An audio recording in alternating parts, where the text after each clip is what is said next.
ابھی میرے بھائی بات کر رہے تھے تو مجھے خیال آ رہا تھا کہ غالب نے کیا خوب کہا تھا، قرض کی پیتے تھے میں اور سمجھتے تھے کہ ہم رنگ لائے گی ہماری فاقہ مستی ایک دن۔ تو یہی والی صورتحال اس وقت پورے پاکستان کی ہے، اور پھر رولا یہ ہے کہ جی جب اقتدار میں ہم ہوتے ہیں تو ہم کہتے ہیں کہ جی ہمیں آئی ایم ایف کے پاس جانا ہے، اس کی محبت جاگتی ہے، اور جب اپوزیشن میں ہوتے ہیں تو ہم کہتے ہیں کہ آئی ایم ایف کے پاس کیوں جانا پڑ رہا ہے،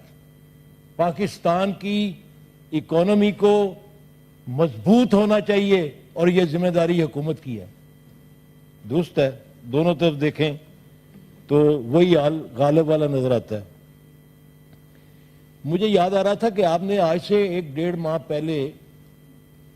یہ فرمایا تھا کہ یہ جو ادارے اسٹیٹ اون انٹرپرائزز ہیں ان کو باری باری کر کے اس ہاؤس کے اندر ڈسکس کیا جائے، کیونکہ بہت سارے ادارے ایسے ہیں جی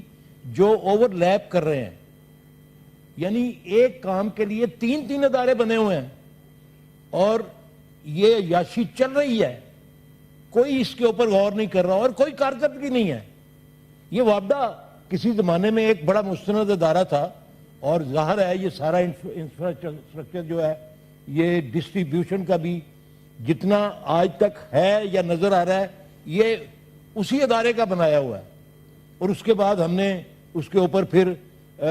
ڈسٹریبیوشن کمپنیز بنا دی جی،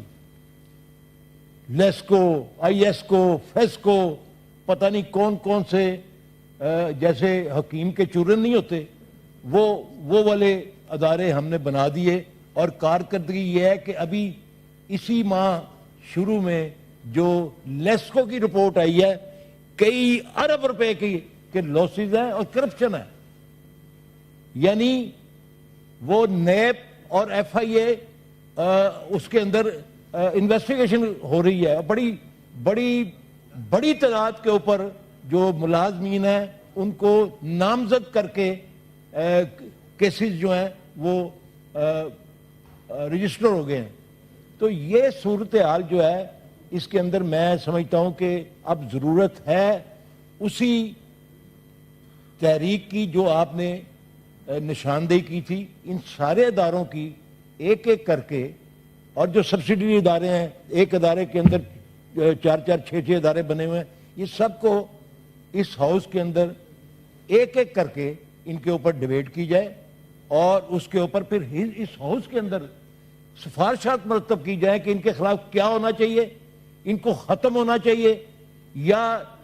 جاری رہنا چاہیے، تو کس طریقے سے جاری رہنا چاہیے اور کیوں کر رہنا چاہیے، یہ ساری چیزیں یہاں پہ ڈسکس ہوں، اور اس کے بعد یہ فیصلہ کیا ہے۔ اور یہ روز کے جو قرض ہیں ہمارے اوپر اور بوجھ بڑھتا چلا جا رہا ہے، میں سمجھتا ہوں یہ ایک طریقہ ہے، یہ 400-450 بلین روپیز جو ہیں یہ الگ سے خرچ ہو رہے ہیں، اور اس کے علاوہ کئی کھاتے نکلیں گے جس کے اس سے بھی زیادہ ہوں گے، یہ کئی ہزار بلین روپے جو ہیں یہ ضائع ہو رہے ہیں۔ اگر یہ ضائع نہ ہوں تو غریب آدمی کو کوئی روٹی پانی کا سلسلہ ان کا بیچاروں کا چل سکے، ان کی ادویات کا سلسلہ چل سکے، ان کے علاج کا سلسلہ، روزگار کا سلسلہ، ان کی تعلیم کا سلسلہ چل سکے، تو میں سمجھتا ہوں کہ اس کے لیے یہ ضروری ہے۔ اور آج آپ اس کے اوپر کوئی رولنگ دیں تاکہ اللہ کرے کہ آپ یہاں پہ اسی سیٹ پہ موجود رہیں، اگر نہیں تو آپ کی جگہ پہ جو بھی آئے وہ اس کے اوپر پابند ہو کہ اس کو آگے لے کے چلے۔ ہمارے پاس کافی منسٹریز کے ڈیٹیل آ چکے ہیں، باقی بھی سیکریٹریٹ کو میں کہتا ہوں کہ پھر منگوا لیں تاکہ ایک دفعہ